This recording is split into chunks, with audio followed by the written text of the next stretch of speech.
This is our 2012 MacBook Pro. It's been a workhorse for us over the years. We've upgraded the memory and replaced the original hard drive with an SSD drive. The SSD drive is almost full, so we're going to replace it with a 1 terabyte drive. We've backed up everything using Apple's Time Machine to an external drive, so we are ready to replace it. Let's look at the tools we need to complete this task. We're always tinkering with computers and hardware here at H3, so we have a kit of tools that we use. So for this task we'll need 3 things. The first is a Phillips screwdriver. This is size 0, which fit the screws on the back or the bottom cover. You also need a T6 Torx driver. There are some screws on the side of the SSD drive that we'll need to take apart. And you'll need this thing. It's called a spudger. It's just a funny name for a plastic pry bar, and we'll use that to pry off the battery connection. Alright, we've got all of our tools, so let's get started. Now the first thing you need to do is take off the bottom cover. To do that we'll use our Phillips screwdriver. Screws come off easy, there's no trick to it at all. Just be sure to save them someplace because they are small and they get lost easily.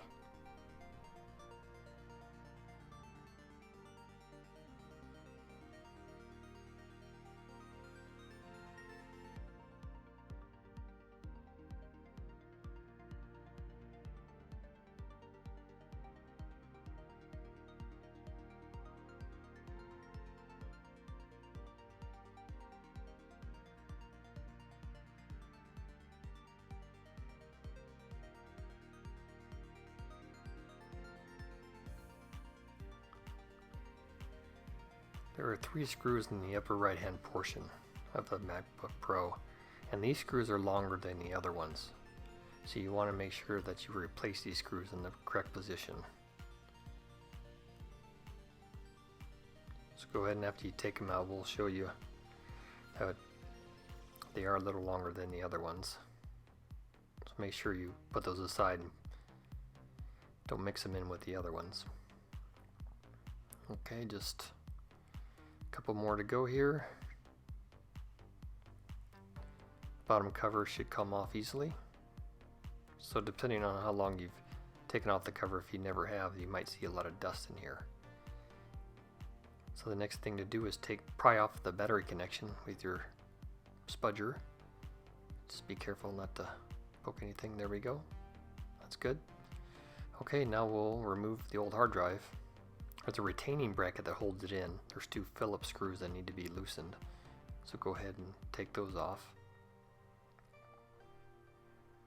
When you're taking these off, make sure you don't stab anything with the screwdriver. You don't want to damage anything. They should come off easily without a problem. Lift the bracket up. Alright, now on the hard drive there's a piece of plastic that you can use to take it out of the computer, and then go ahead and disconnect it.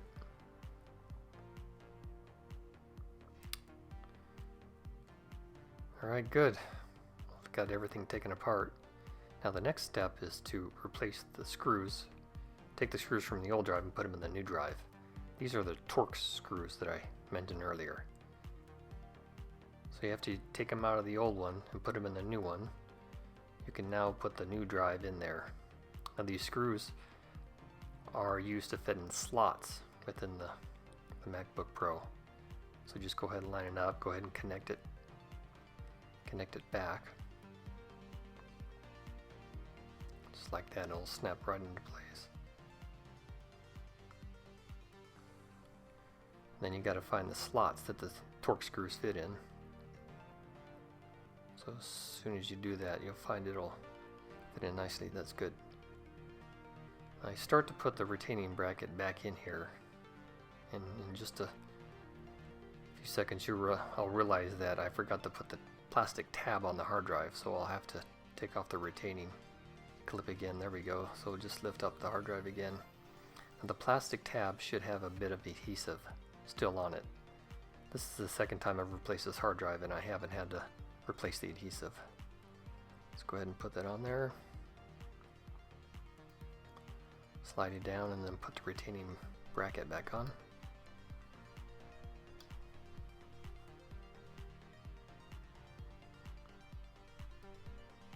So far so good.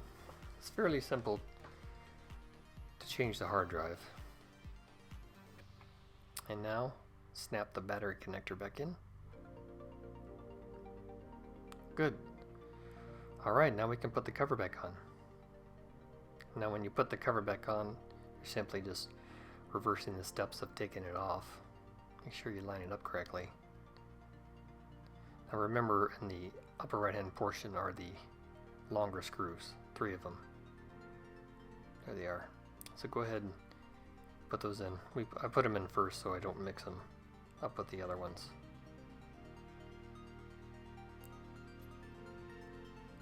Alright, so we'll go ahead and speed this up until we get that cover put back on.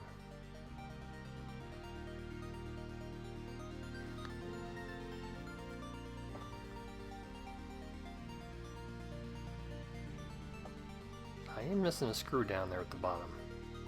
I'm going to have to order a new one.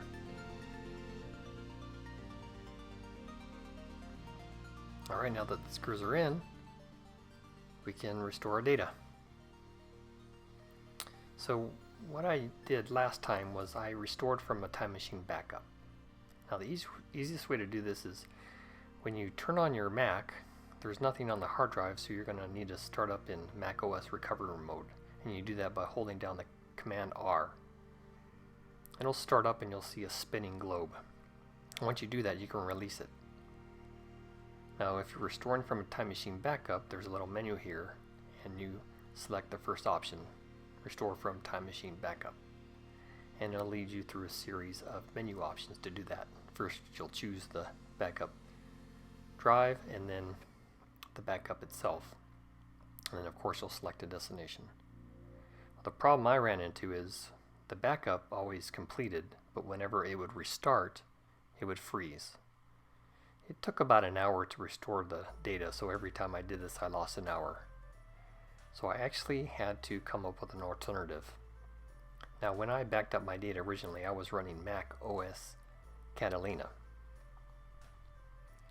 And for some reason you can't restore from that, on my computer at least. So I chose a different path. There's another option here when you boot up called Reinstall Mac OS. So what I ended up doing is reinstalling the operating system and then migrating the data. Now when you reinstall the OS, it installs the operating system that the computer originally came with. So this is a 2012 MacBook Pro, so it reinstalled Mountain Lion. So I went ahead and did that. It took some time, over an hour.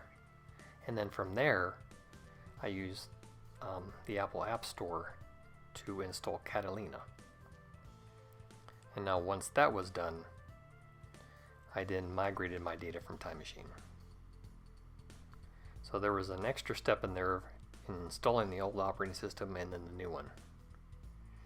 But there's a way around this if you run into the problem where you can't restore from a Time Machine backup.